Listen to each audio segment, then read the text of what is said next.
What's going on, everybody, and welcome back to the podcast, Drinks After Work with Shelly Nicole. How's everybody doing? Happy Monday. I hope everybody had a great weekend. It's warm. It was warm this weekend. It was warm yesterday. We're just, we're not going to even talk about the game. If you guys saw the game yesterday, we're just not going to talk about it. We're going to leave it alone.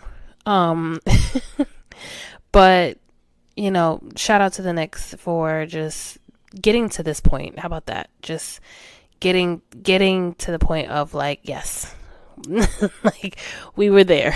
But hopefully next year we'll get there. Hopefully, we'll try. But I had a good weekend. I worked, but and I went out with my friend Nisi on Saturday to how did you say it? Skinino. No, it's not. That's not how you say it. Skinos. That's how you say it. I've been messing up the whole name. Skinos is so nice. It's a really cute restaurant. It's on, I think, 230 Washington Street in the city. It's next to Morton Steakhouse. I know there's like a ton of Morton Steakhouses, but it was really nice. Mediterranean food. The garlic bread was amazing. You can look at my TikTok, my personal TikTok, where I actually reviewed it. And that one is Sincerely Shelly too. That one's Sincerely Shelly. Just like my Instagram. And I basically just did a little review about it. And the ambiance of the whole restaurant is really nice. It's a really cute restaurant if you want to go for like your birthday, or if you want to go for date night, girls night. It's really cute. You got to dress up. You can't just walk in there. I mean, you can walk in there with jeans and sneakers, but it's like you're going to look out of place. Like, you know what I mean? Like, it's one of those restaurants. So, but it was really nice. I liked the food. I had lamb chops. We both had lamb chops. I got my medium. I like my lamb chops medium. I don't like them well done. And she got the same thing, and then I had a crab cake, and I think she had like shrimp or something like that. And then we had 2 lemon drops. They were very good, but I did a whole review, how I really feel. When I go to these restaurants, I don't just, speak on it just because it's a nice restaurant and so many people have gone to it. I found that restaurant on TikTok, so I know other people, who I think I've wanted to go. I read that people said they wanted to go, but they never went. But you could definitely see that Black people, when we find something on TikTok, we be in there. Like, it was a whole lot of us. I mean, it gradually got busy as the time went on, but we went at a decent time, and it was just like nothing but Black folks, all Black folks celebrating their birthday, enjoying themselves, looking really nice, all dressed up. So it's definitely a place I would say to go to for date night or for your birthday or just any special occasion. It's really pretty, and the service was very nice. So everybody in there was very sweet and very helpful. And then I bought this book by Pastor Sarah Jake Roberts. I love listening to her on Sundays. Between her and her father, Bishop T.D. Jakes, and Pastor Keon Henderson, I feel like my calling is to Texas, because they're all down there. I think they're in Dallas, and I think Pastor Keon's is in Houston. I think it's somewhere in there. But I think he has like multiple churches. So I watch them on Sundays, and she's on her tour now for her new book, Power Moves. And I wanted to get the book because I really wanted to obviously read it, but obviously for, developmental and basically learning new things and becoming a better woman as I get older. And why not read from somebody who has insight on said thing, right? So, which also leads me to say this is why I decided to make this the last episode of the season. And given the fact that it is Mental Health Awareness Month in May, naming this episode Your Mental Health Matters, and becoming a better you is important.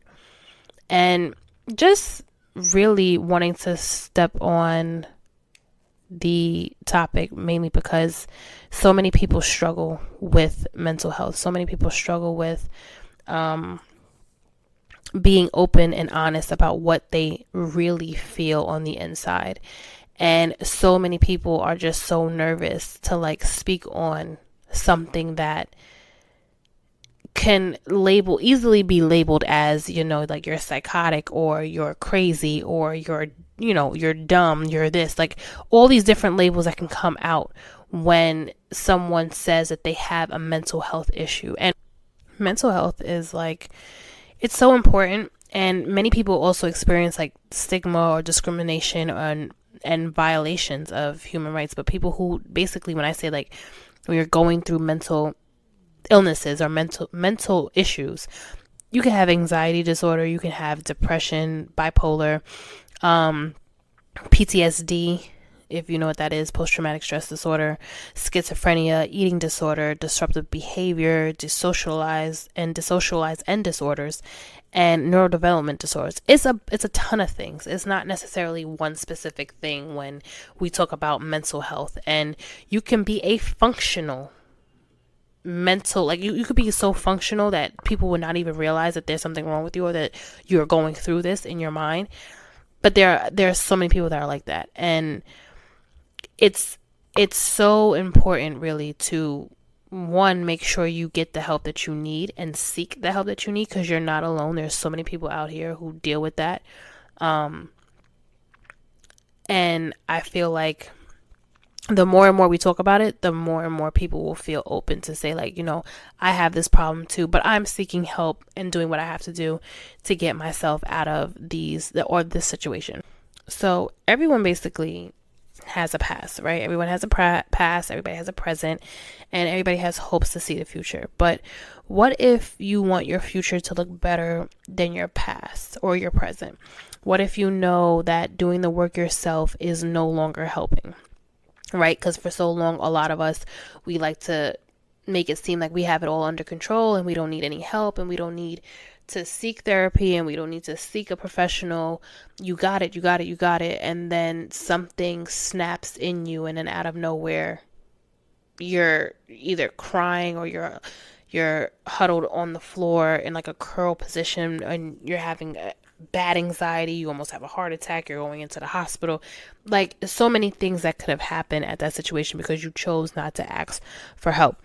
But what if a part of speaking to God, you feel like another person can help you from your trauma and your dilemmas? Because it's always good to also speak to God and ask him like how to help you through your anxious moments. And it says it in the Bible, cast all your cares onto God, for he cares for you. And all your anxieties that you're feeling, to also speak to him through it as well. But sometimes you need that extra push, you need that extra help.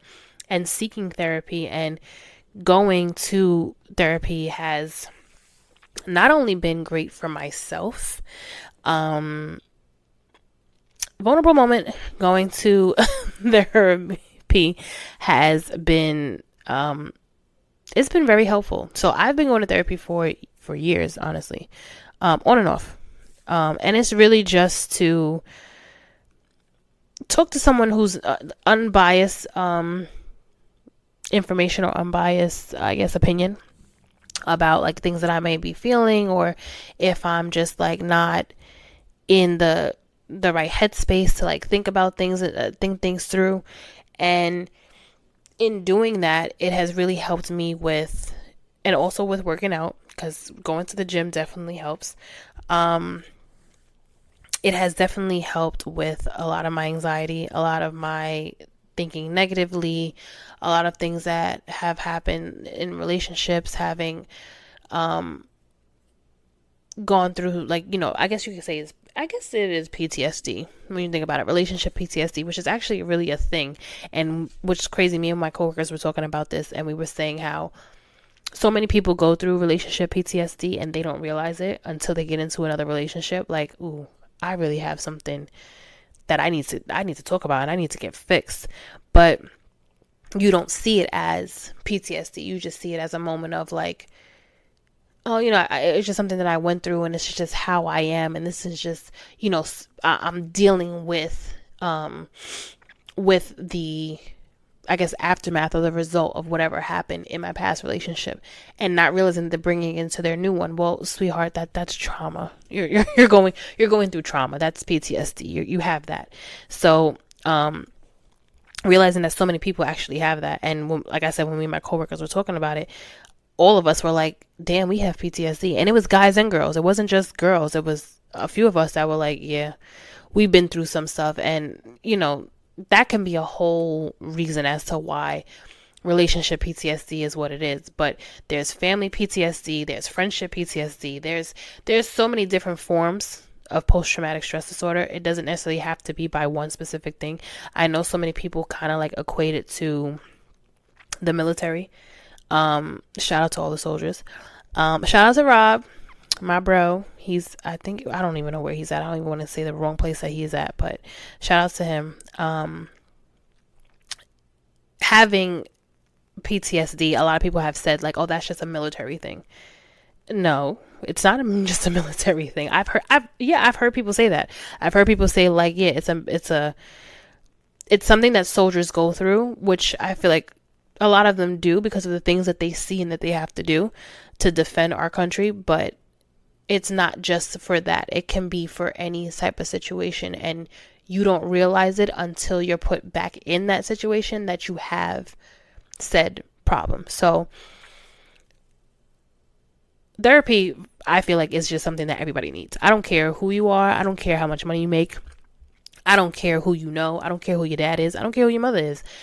Everybody needs therapy. And I highly, highly suggest it for everybody to do, honestly. I actually helped a few people recently when they were talking about it, and we were having this conversation about, the benefits of therapy. So in talking about mental health, right, I do want to bring up why I feel like therapy, and if not therapy, a close friend. Because some people can't afford therapy. Some people, it's not in their insurance. I know, like, that's a thing that I'm dealing with right now. Like, I don't get it. Like, we pay insurance for what at this point? What are we paying insurance for? For everything to just not, like, you get the bare minimum and then you got to pay for everything else. Like, I don't understand it, but whatever. Anyway, for those who don't have insurance and want to seek help, you have to find like a trusted friend, or like to have like, there are hotlines. There are hotlines for mental health and suicide. There's definitely hotlines for suicide. And I'm going to make sure I put all of this in the info box and the description box and everything. That way there's the information there for people who don't know that it's out there. Which you should, because 9 out of 10 times whenever they are talking about anything as far as mental health and dealing with, even domestic violence and things like that, I feel like they always promote it. They always put the number and the website out there. But either way, I'm going to put that and share that with you guys as well.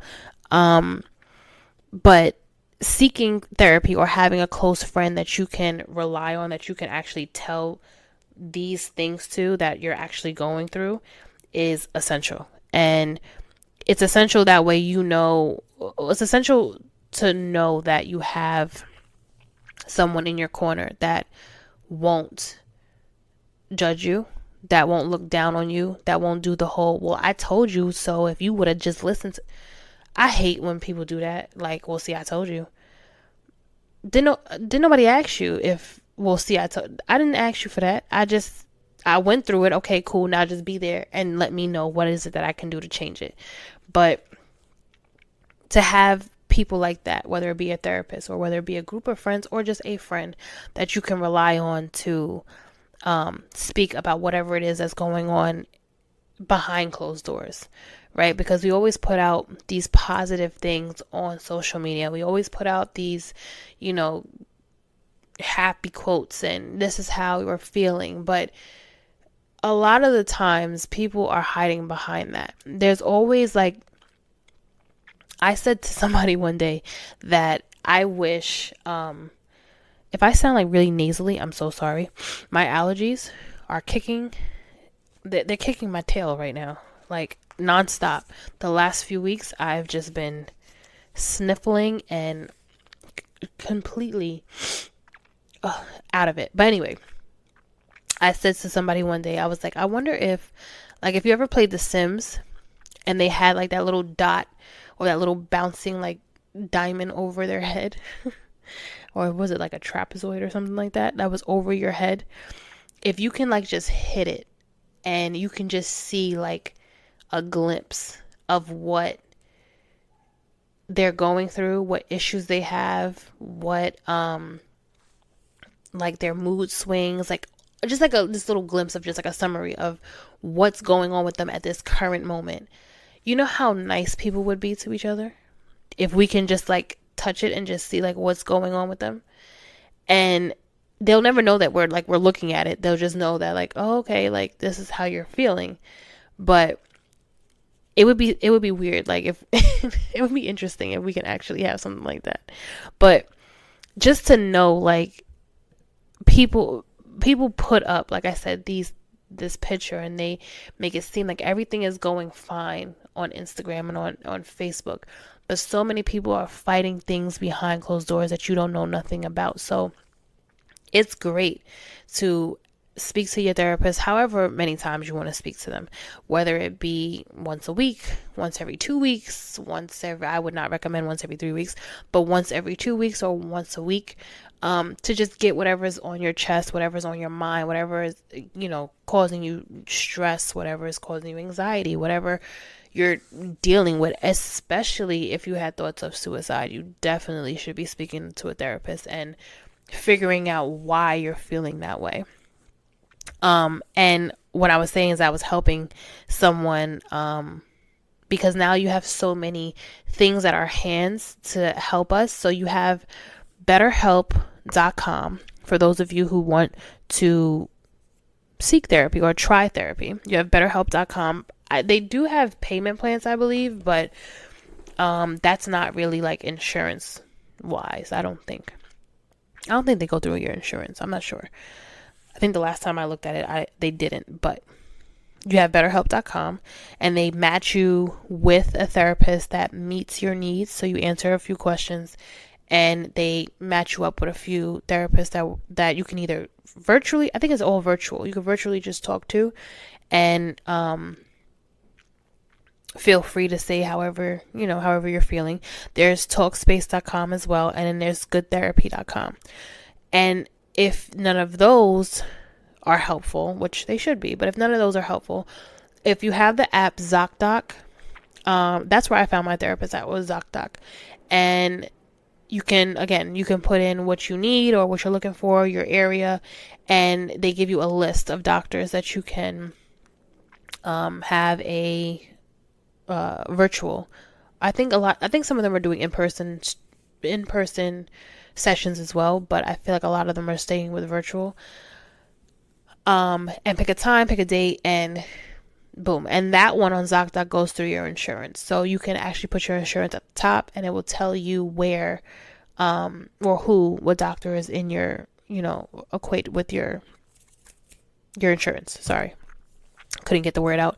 But, yeah, there's a ton of things out here for you guys to look at, and for you to a bunch of resources for you to like get into whenever you're not sure about something. So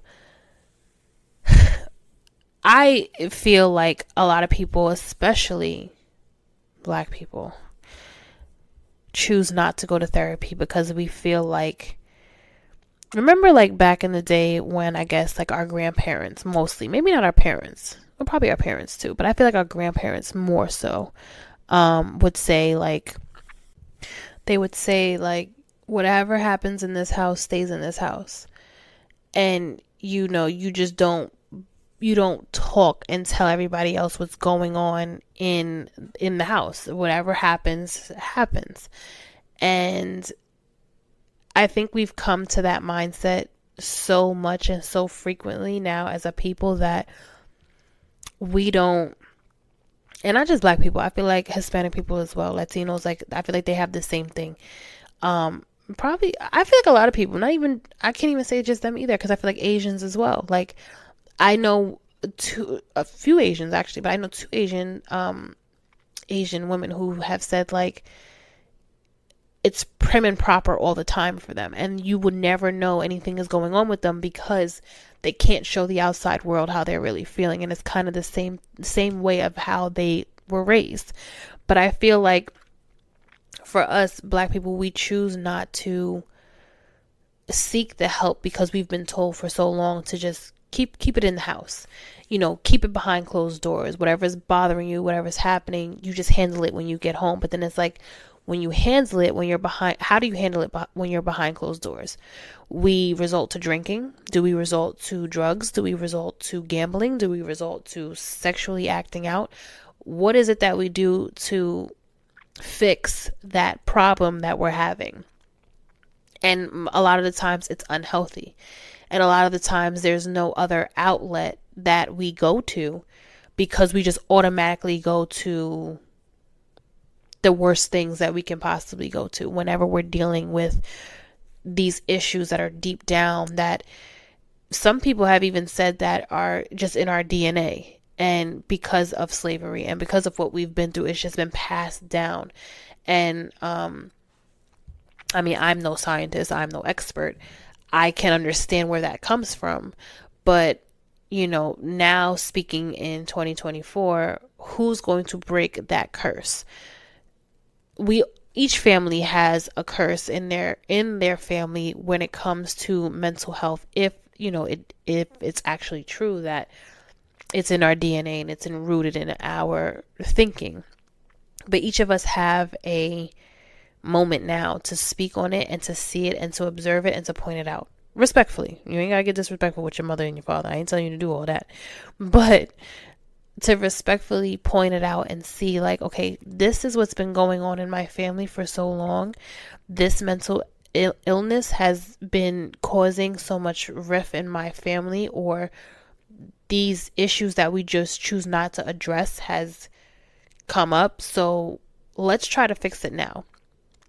And me, my brother, and my cousins actually, we did that a few years ago, and we pointed out to our elders and we just like speak about it here and there. But it's good for them to see like, that's possibly true. Like, we have these things that we just keep hidden because, again, back then they just kept things to themselves. Like, you didn't know things were going on in the house unless they chose to tell you, or unless you were there. So I feel like as a people, we just choose to not speak on the things that we need to, which then causes us even more issues, causes more of a demise in our development and in our changing and getting to that place of like being mentally stable and getting through life without having as much stress, because there's always going to be stress, but finding a way to navigate through the stress and navigate through the problems that we face every day. So that's just, that's just my observation about it. Everybody has their own opinion, but you can also leave your comment. And how do you feel about your family, or just as a race, your own race, whichever race you are, how you handle mental illness, and how is it handled? Is it always swept under the rug? Is it spoken about? Are you afraid to speak about it? Are you told like, suck it up, there's nothing wrong with you, or, whatever the case may be? Like, leave a comment. I want to know exactly how it's been handled, or how you've seen it to be handled in your family, or just in your life period. Not necessarily in your family, but just in life. So when I posted that I was going to be doing this episode, a few people asked this question when it came to therapy. And again, mental health, if you can't seek a therapist because financially it just doesn't work for you, try to find a trusted friend. Try to find somebody who, like I said, is not going to judge you, who you can speak about anything with. If it's not a friend, if it's like somebody a coworker at work that you actually trust, which I don't know if you really want to do that, but nonetheless, you have, I believe there's other options for people to exercise if at any given moment. It could be somebody online. It's like so many people that you can meet on Instagram, so many people that you can meet on TikTok or whatever. Like just anywhere that you can meet somebody who you can trust to speak to. But people had asked questions about therapy, and because I said I go, and a few of my other friends go, and a bunch of other people that I know are thinking about going. But they had basically asked some questions, and they said, one question was, is therapy scary? No, it's not scary. But what I will say is that therapy is going to have you, well, okay, well, actually, let me not say that it's not scary. It could be scary to certain people, because depending on your therapist, will depend on what you guys, how he or she will navigate with you through getting to the bottom of what you're feeling and how you feel that way and how it came about. And for some therapists, they dig deep. They dig deep. I was actually going to get one of my old friends. She's actually a therapist. But there was something that she had to do, so she wasn't able to come on. But they will dig deep, and they'll go back into your childhood. And I remember my therapist, I said, this was years ago, my therapist was like, so, like, you know, I was talking to her about things I was dealing with and stress and whatever. And she was like, oh, okay. So one day she's like, so tell me about your childhood. I said, huh? I'm like, excuse me? And I'm just like, what are we talking? Like, why are we going to my childhood? Like, what does that have anything to do with it? And when you think about it, that's where it all stems from. And whether it was a good childhood, whether it was a bad childhood, whatever, when you go back, all the way back, from as far as you can think, everything of how you're doing and how you're thinking now is a result from back then. And we don't think about it. We don't really, think that has anything to do with it. But a lot of our behaviors and how we act and how we talked and what we're, addicted to or not addicted, like just anything, it results from how we were raised, and it results from things that we may have seen or whatever the case may be, but it goes back to your childhood. So when she asked me that, I was just like, girl, why? Like, now you're prying. Like, okay, I'm asking you for certain things that I just need help with, but I don't need to be going back to my childhood. But again, my childhood wasn't terrible. So it's just like, I had a very good childhood. Thanks, Mom and Dad. I had a good childhood. So it was just like, why am I going back all the way back there? But that's why I said it can be scary, because for certain people, having to relive that, depending on, however you were raised and the circumstances, right? Going back to that may trigger you and may get you to feel like, I don't want to do it. But in order to heal whatever it is that's bothering you now, you have to go back to that. And it's just for a little bit. It's not like, it's for a little bit, but you're going to dig deep though.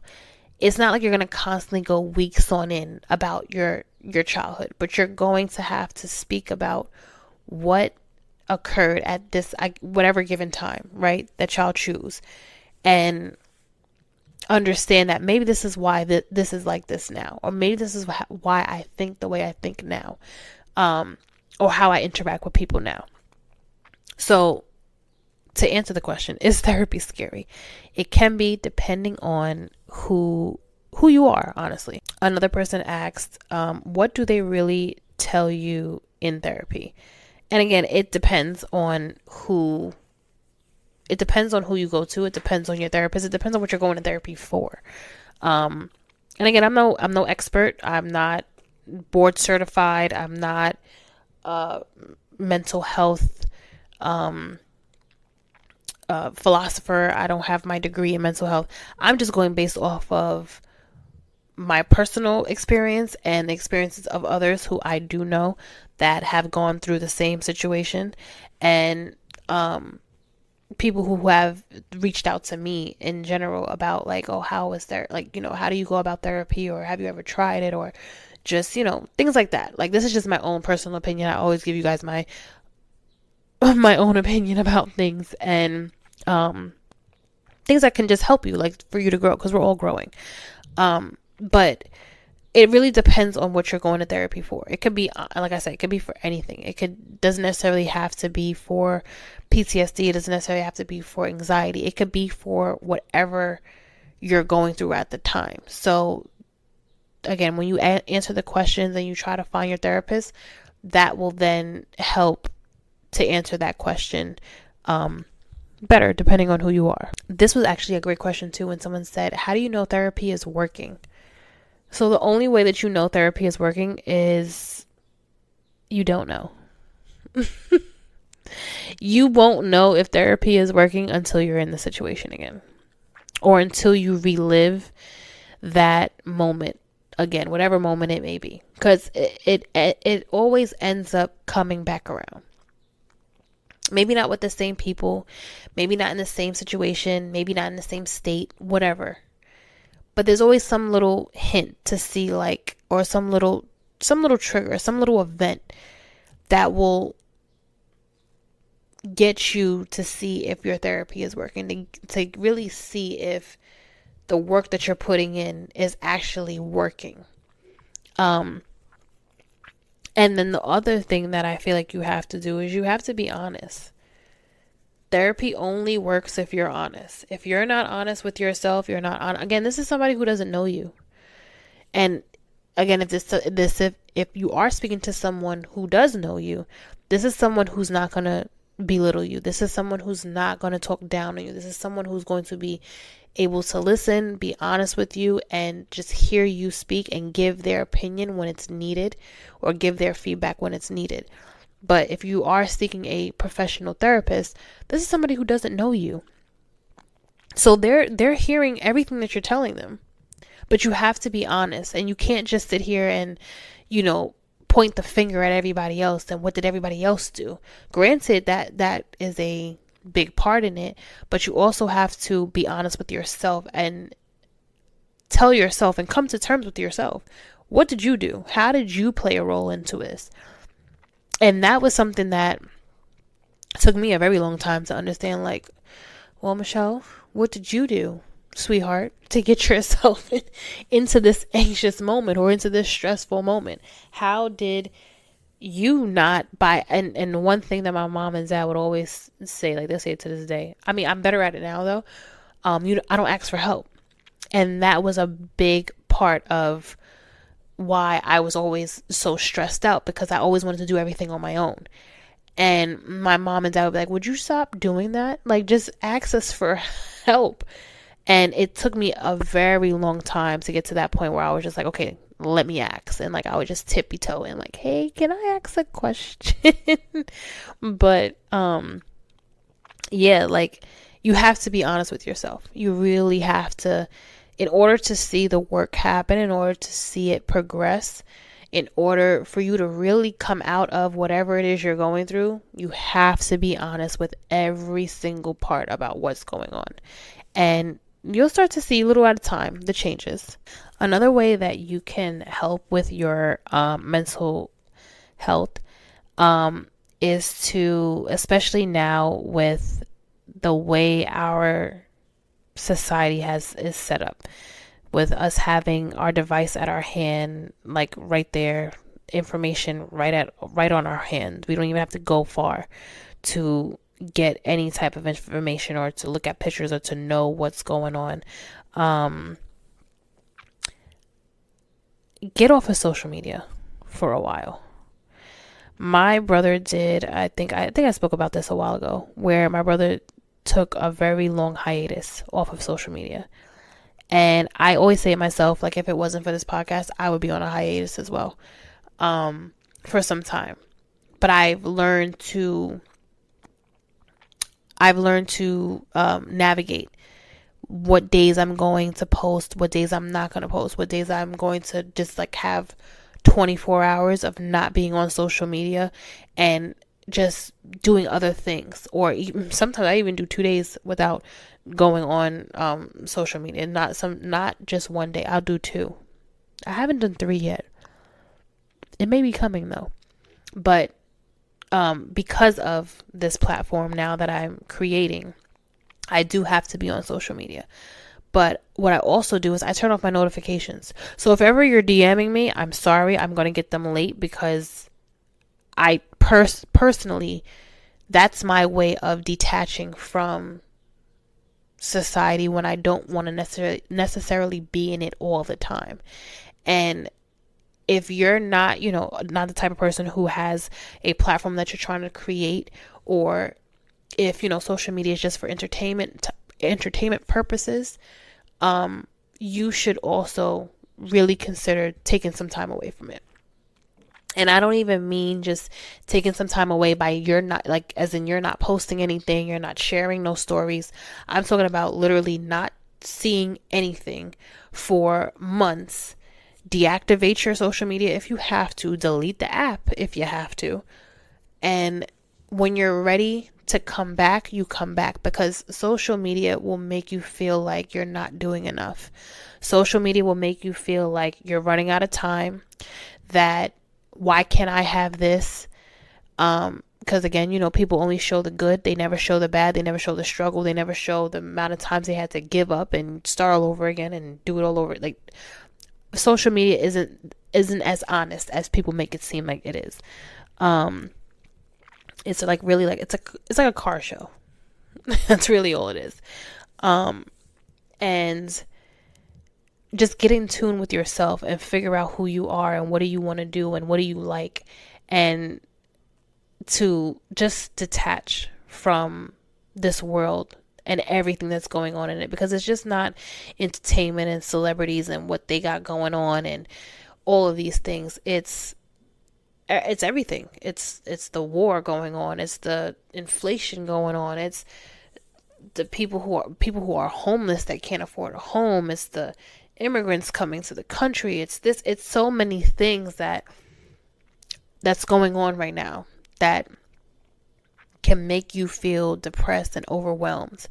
It's good to detach. So I would suggest having a few months away from social media when you can, and come back when you're ready. Come back when you're happier, or when you're not as overwhelmed.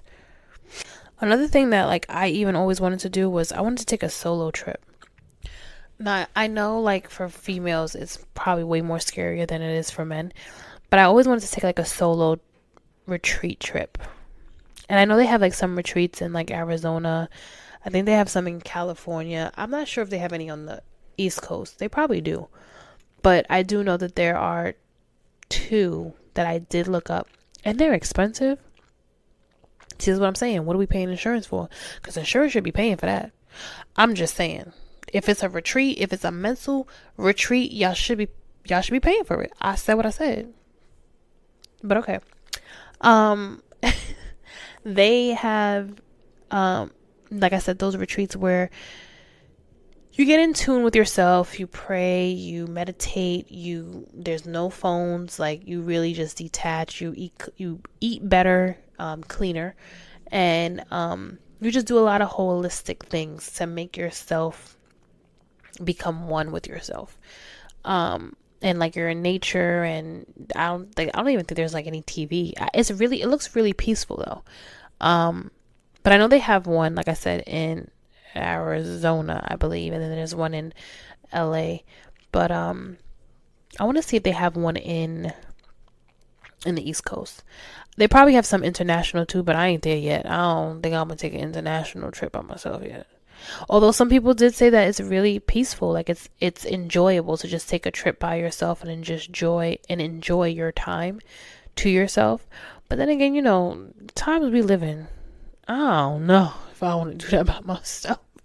I'd have to bring like another friend who wants to do the same thing. Like, you want to do this retreat, and just like we detach, and clearly like we'll be on our own journeys, and we'll have our own rooms, and it will just be our own thing. But I won't be on the resort by myself. Like, I'll have someone who I know that's there. But doing a solo retreat is also a good way to get to a better mental health state. And even if you can't afford like a solo trip, right? Or even if you're scared to do a solo trip, I feel like you have to know there's certain things about you that you like. So if you know that, it's a nice day out, go take yourself on a date.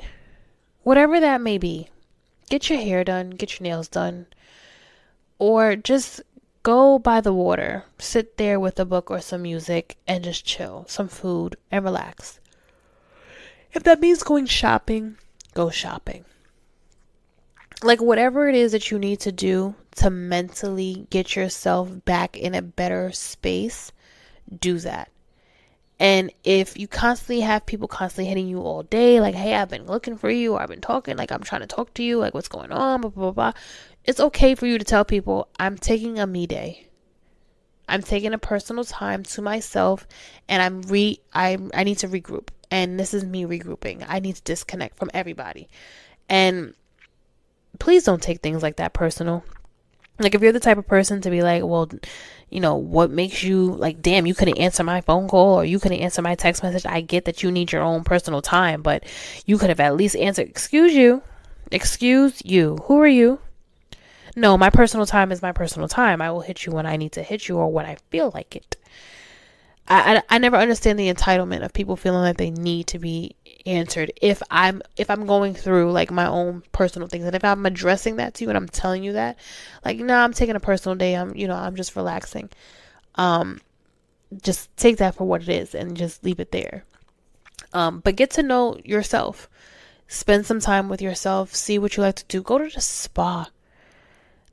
I love me a good spa.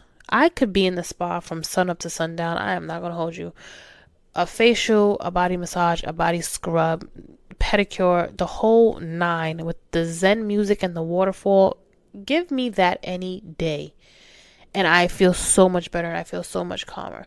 Get me a little bit of food, some tacos or whatever, a little something, and enjoy the day. Be outside. I like to be by the water. So again, whatever it is that finds you peace. If going to the gym finds you peace, go to the gym. If going to they have these things called rec rooms. I don't know if you guys have heard rec rooms, but they have them I know they have them on Groupon too, but I know there's some in the city. I think there's some in Williamsburg where you go into this room and you just smash shit like all over the place, like TVs and like just old things that they just find. I don't know where they find it from, but just these old different electronics that you can just toss to the wall. You could just take a hammer to, and it's like you relieve stress. You could do that as well. Going, I don't know, rock climbing, going on a hike. There's so many beautiful places in I think it's a little further. It's kind of like upstate New York, but not really. It's some place further up, like in Westchester, where you can go on hikes and just be one by yourself with music and nature and just sit and just chill and just detach from the busyness and the traffic and the noise and the pollution and everything else. There are things around here that you can actually do that will help for you to detach yourself and to just have alone time with yourself. Now, before I end this episode, it was really straight to the point, because I know I get how addressing your mental health can be very scary, and it may not be something that you're ready to do, because you are going to be asked to dig deep. You are going to be asked to relive and just touch on some parts of your life where you may have tried to put in the back. But the more and more and more you keep trying to put everything to the back, the more and more and more it's going to show up. And eventually it's going to show up at a time where you think you're healed and you think you're over it, and it's going to hit you smack dead in the face, and you're not going to know how to handle it. I think whatever you're going through, again, this is my personal opinion. You guys choose to do what you feel, but I feel like, in my personal opinion, if anything is bothering you now, or if you need an outlet, you should really try to seek therapy or seek a friend or a counselor or somebody who you can go to, because it's real. It's way more prevalent, I feel like, now, because not saying that there wasn't a lot of things going on back in the day, like in our parents' time and our grandparents' time, but I feel like we just have so much, like I said, in our hands that we can just click a button and we could just see everything. And it can be very overwhelming for our generation and the generation under me. The what do y'all call it? Gen Zs? I'm a millennial, so I guess that they're the Gen Zs, and then the ones after that, I don't know what you guys are, the Gen whatevers. But I feel like it's very important for you to get yourself on the right track and keeping a tight circle. Enough with this big circle, these enormous amount of friends that you need around you. If you have a good solid five, you're good, you're straight, you're fine. And five people, like I said, who won't judge you, who probably have been through the same thing you've been through, who wants to uplift you, who wants to see you do better. You're doing great. You're doing exactly what you're supposed to be doing. I feel like that also plays into a lot of people's mental health when they know that they don't have that friend group that they wish that they had or they want to have. Even your family. If there's people in your family who are toxic, if there's people in your family who are not helping the situation that you're trying to come out of, maybe you have to distance yourself from them as well. And not to say that you don't love them, not to say that you don't care about them. Same thing with your friends, but just like you want to have positive relationships in your life, especially when you're going through this shift and you're dealing with something so serious as your mental health, because there's so many different disorders, there's so many different ways that it can be triggered, and you don't want to keep putting yourself in the predicament to be triggered all the time when you have these people or these situations around you. So I really do feel like it's something that everybody should at least look up. You know what I mean? At least dip your toe in it. See how it is. See how the water is. And I'm always open for people who want to ask me questions. Like, ask me questions. I'll give you my honest, unfiltered opinion. And I'll tell you how it made me feel, how I went about it. And I feel like, again, you need people like that around you who are open and who are honest with what actually has happened or is happening in their life. And yeah, definitely have that around. But lastly, since it's been like the topic of conversation these last couple of days, especially with domestic violence and the things that are going on with poor Cassie and Diddy and the whole entertainment industry, I personally feel like, y'all know I really don't like to speak on these rich people and their problems, but this is something that a lot of women and men have gone through, because men can be victims of domestic violence as well. And there's nothing funny about it either, so I don't understand why people laugh about it, like, oh, you got your ass beat by a girl. That they still have trauma. That's still an issue. That's still something that they're, having to live with.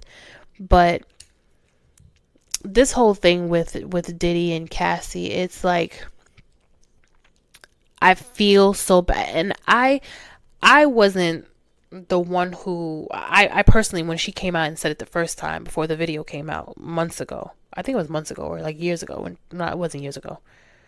I don't know. But when she first came out and said that, she was going through this and he had hit her, I didn't think she was lying. And it's always when a woman is either dead or a woman is fighting for her life, or like there's actual evidence of the violence actually happening, that people then want to take it serious. And sometimes that can be too late. I think it was very brave of Cassie to come out and say that.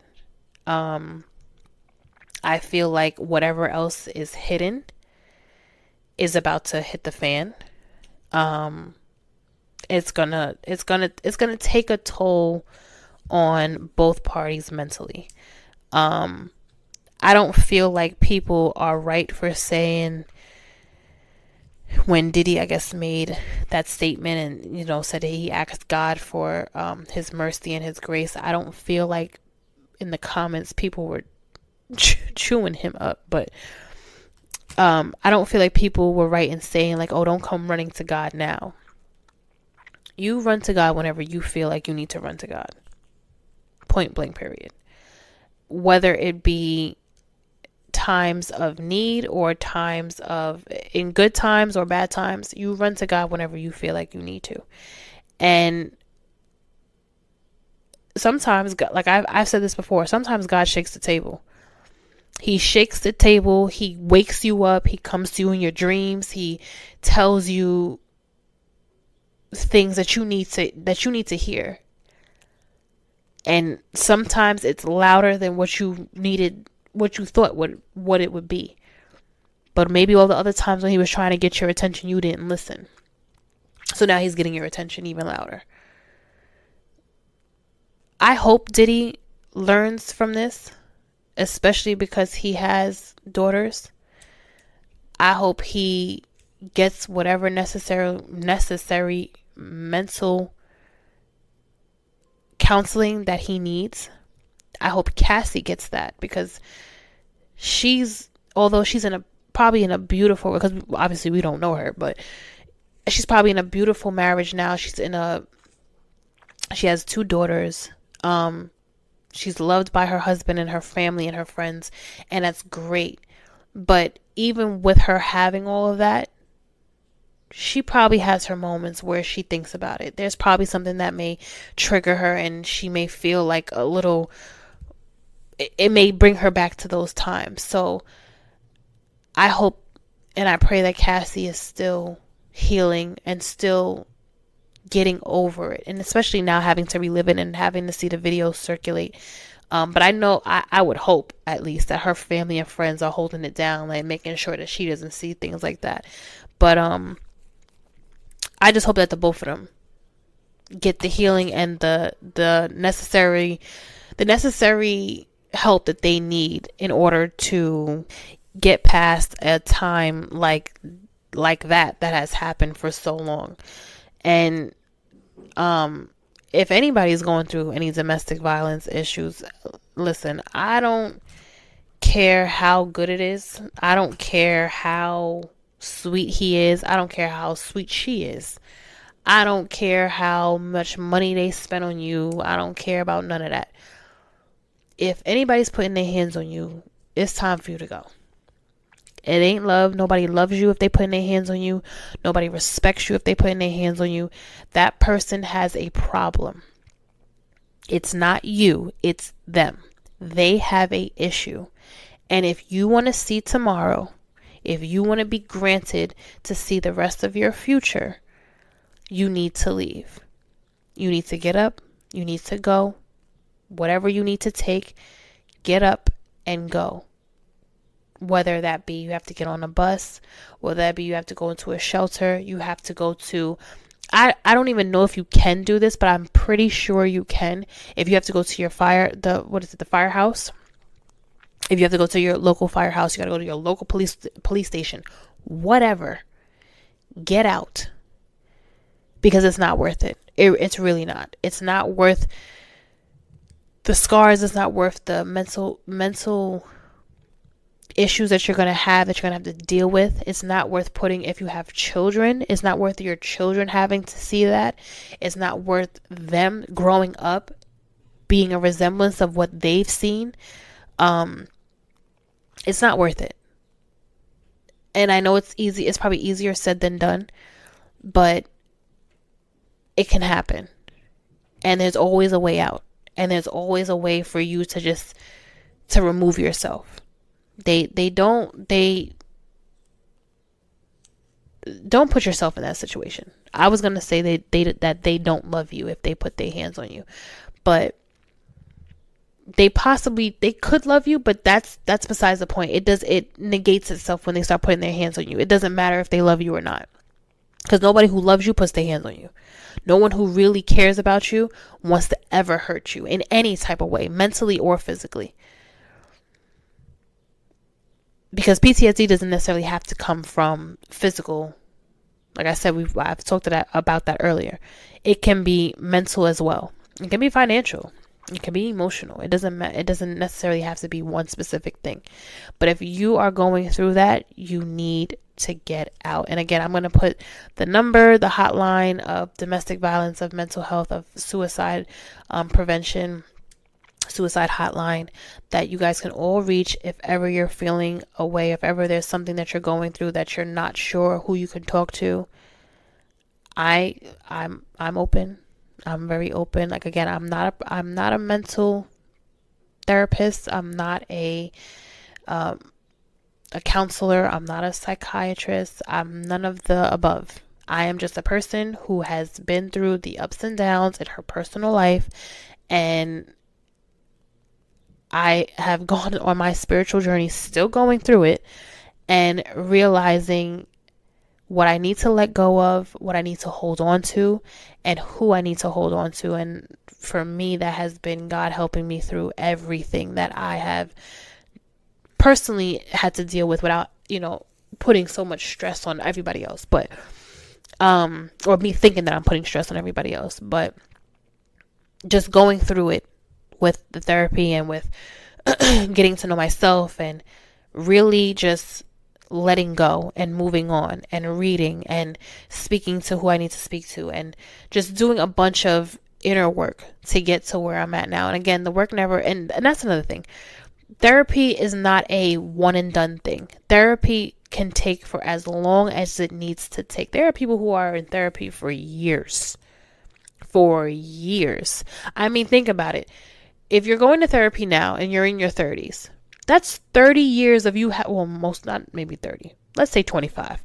25 years of you having to go through and relive and literally with a fine tooth comb having to go through every bit of your life of whatever had happened.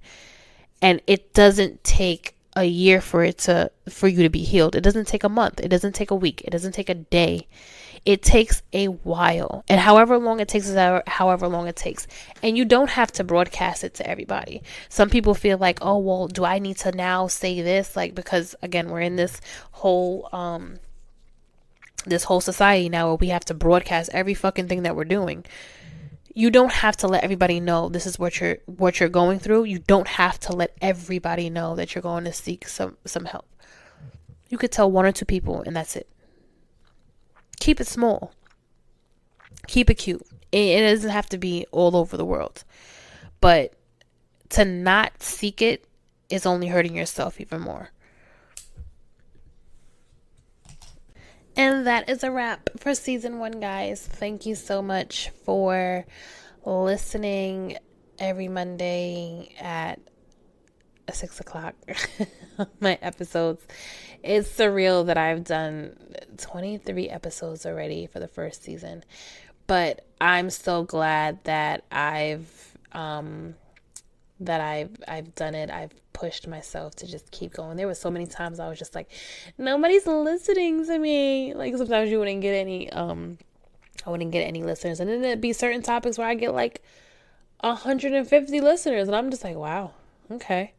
But next season is gonna be way better, way more controversial topics, way more things that people have actually hit me up and said they wanted to talk about, and I was like, ooh, that's a good one. Like there's some things, this is what I tell y'all, like let me know what y'all want to talk about, because sometimes I'll be thinking about some things and I'm just like, no, I don't think I want to talk about that. Like that's going to really stir the pot. Like that's going to turn some wigs. But I don't mind it, because I feel like so many things have to be talked about that people just don't want to talk about, and they're just keeping it to themselves, and they're just like keeping the anger and the frustration to them. Like, I know, let's talk about it, because I know this is how y'all really feel. I know this is how y'all feel. But season 1 was great. It was an eye-opener. There was so much that I learned, and so much that I'm bringing with me into season 2 to just do better with, and just keep going. I mean, I have so much more to go, so why not? But I thank you guys for listening every Monday at 6 o'clock. tune in to Drinks After Dark, which will be season 2 for the summertime. Those are going to be some hot topics. But I'm looking forward to it. I cannot wait for you guys to tune in. I cannot wait for you guys to be a part of the conversation. I cannot wait for you guys to put your input in, because it's the Drinks After Work. It's the unfiltered podcast. It's the podcast that we talk about not what these celebrities are doing. We talk about what real life people are doing, what real life people are going through. And that's what I loved about doing it. And I'm going to continue to do it. But I thank you guys for listening. I hope you guys have a great night. Whatever happened today, leave it into today. Don't bring it into tomorrow, as I always say. And I love you guys for listening. Take care, guys. I'll see you in a few weeks. Later.